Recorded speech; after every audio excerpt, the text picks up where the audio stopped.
Оваа есен, Земјата привремено ќе добие така наречена втора месечина, откако астероид ќе биде заробен од гравитационата сила на нашата планета и ќе орбитира околу неа речиси 2 месеци.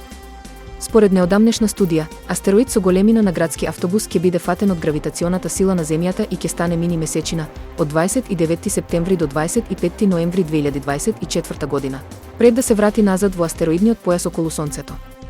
Земјината гравитациона сила ќе предизвика заробениот астероид да кружи околу нашата планета речиси 60 дена.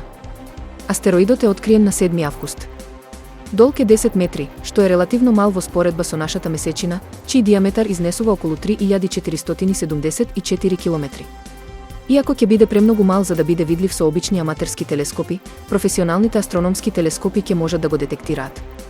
Истражувачите веруваат дека оваа мини месечина може повторно да се врати во орбитата на Земјата во 2055 година, а претходно вакви привремени мини месечини биле забележани во 1981 година и 2022 година.